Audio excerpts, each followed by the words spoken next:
이 새로운 규제들이 시작되면 첫 번째, 새로운 에어비앤비 창업이 급격히 줄 거다. 두 번째, 기존 에어비앤비 숙소들의 90%가 문을 닫을 거예요.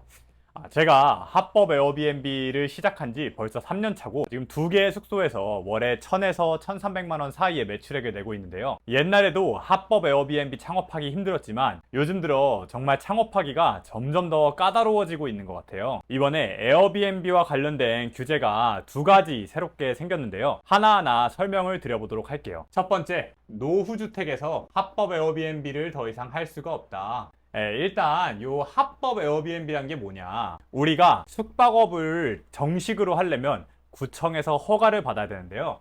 이렇게 구청에서 허가를 받은 에어비앤비를 합법 에어비앤비라고 합니다. 그래서 보통은 우리가 외국인 관광 도시민박업이라는 사업자로 허가를 받는데요. 그런데 앞으로는 지어진 지 30년 넘은 오래된 주택에서는 구청에서 허가를 해주지 않겠다는 겁니다. 다만 이게 모든 지역에서 그런 건 아니고요. 우선은 서울만 이런 규제가 최근에 새로 생겼어요. 조금 이걸 상세히 설명드려 볼게요. 이게 옛날에는 구청 허가를 받을 때 그냥 뭐 겉보기에 멀쩡해 보이면 허가를 해줬었어요. 그런데 이제는 언제 지어졌는지 이거를 확인을 해서 너무 오래된 집에서는 뭐 겉보기에 괜찮든 리모델링을 했든 허가를 안 해주겠다는 거죠. 예를 들어서 마포구는 30년 이하의 주택에서만 허가를 해주겠다. 그리고 뭐 강남구는 20년 이하에서만 허가를 해주겠다. 그리고 서울의 다른 지역들도 보통 30에서 35년 이하인 집에서만 허가를 해주겠다. 이런 식으로 규제가 발표가 됐던 거죠. 다만 서울시 내에서도 동작구, 성동구, 관악구, 종로구 요 4군데는 아직까지는 요 건축연도 제한 없이 그냥 겉보기에 멀쩡하고 안전상 문제 없어 보이면 오케이를 해주겠다는 입장이긴 합니다.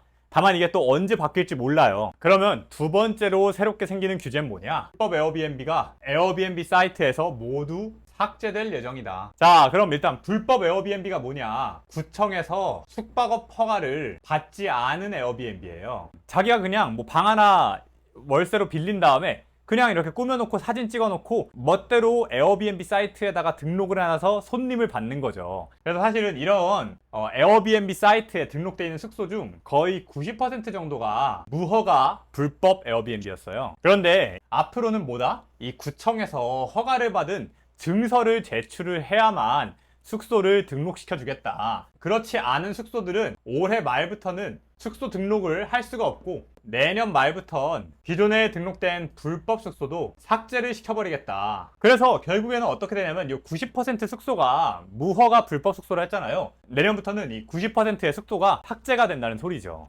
이런 새로운 규제들로 인해서 에어비앤비 시장이 어떻게 변할 거냐. 제 생각은 이래요. 합법 에어비앤비 하는 사람들이 돈을 더 많이 벌 거다. 이게 왜 그렇냐. 우리가 보통 공급이 줄면 어떻게 돼요? 그러면 가격이 올라가잖아요. 예를 들어서 뭐 추석에 가뭄이 심해가지고서는 사과랑 배가 공급이 안 된다. 그러면 사과 배 가격이 엄청 올라가잖아요. 이 똑같은 현상이 에어비앤비에도 적용이 될 거다. 지금 새로운 규제 2개를 다시 한번 말씀드릴게요. 합법 숙소는 서울에서 창업을 할 때 건축연도가 30년 이하인 것만 창업을 할 수 있게 되잖아요. 그 말은 뭐예요? 결국에는 공급이 준다는 거죠. 그리고 불법 숙소는 어떻게 돼요? 올해 말부턴 신규 등록이 안 되고 내년부턴 심지어 기존 숙소가 없어져요. 공급이 줄어들 수밖에 없다는 거예요. 그러면은 이제 에어비앤비 호스트들 입장에서 어떻겠어요? 개꿀인 거죠. 여러분이 뭐 치킨집을 하고 있는데 내 주변에 있는 다른 치킨 가게들이 갑자기 90%가 문을 닫고 심지어 새롭게 오픈하는 치킨 가게도 없대. 그러면 내 치킨집이 돈을 쓸어 모을 거 아니에요. 그런데 이런 말씀 하실 수 있어요. 아니 뭐 이미 하고 있는 사람들이야 더 돈을 많이 벌겠다는 거 알겠는데 새롭게 시작하는 건 더 힘들어진 거 아니냐? 맞습니다.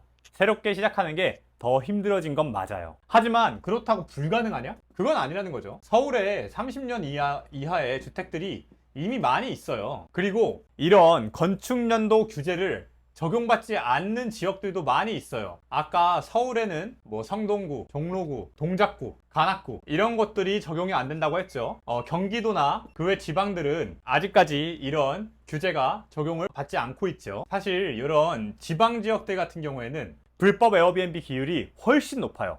예를 들어서 대구 같은 경우엔 제가 지금 이 KBS 보도자료 띄워드릴 건데 2023년 기준으로 합법 숙소가 44곳인데 에어비앤비에 등록된 숙소는 8,000곳이었어요. 이게 무슨 말이냐면 대구 에어비앤비의 99.5%가 불법 숙소라는 거죠. 불법 에어비앤비가 삭제가 되기 시작하면 나머지 합법 숙소들만 남아서 개꿀이 된다. 근데 이런 말씀하시는 분들이 있을 거예요. 아니 아까 대구나 뭐 이런 지방 지역이 기회가 있다고 했는데 여전히 합법 에어비앤비라고 하더라도 한국인 손님 받으면 불법인 거 아니냐? 그러면 이런 지방 지역에다가 오픈하는 게 안 좋은 거 아니냐? 현재로서는 서울이랑 부산 이외 지역은 한국인 손님을 받으면 문제가 되는 게 맞아요. 요거와 관련해서는 제가 또 자세하게 찍어둔 영상이 있으니까 한번 참고해 보시고요. 근데 얼마 전 정부에서 이 합법 에어비앤비에서 한국인 받는 거를 완전히 오케이 해주겠다. 그래서 이거를 10월에 구체적인 계획을 발표하겠다. 라고 보도자료를 낸 적이 있어요. 보도자료를 내고서는 며칠 안 지나서 이제 기존 숙박업계의 반발 때문에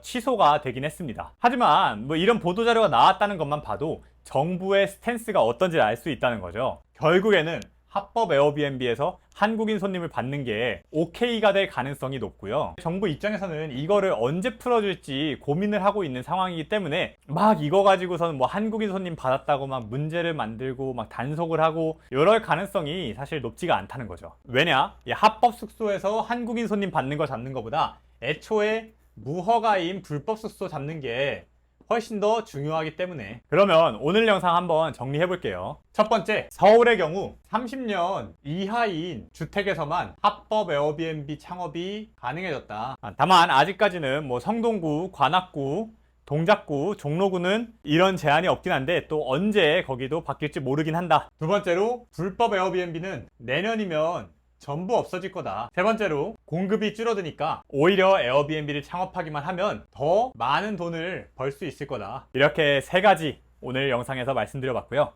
오늘 영상이 마음에 드셨으면 구독과 좋아요 부탁드리고, 제가 또 댓글에 합법 에어비앤비 제가 3년간 운영하면서 순수익은 얼마였는지, 뭐 오픈 프로세스는 어떻게 되는지 이런 거 정리해 놓은 영상이 있으니까 좀 더 알아보고 싶으시면 한번 클릭해 보세요. 감사합니다.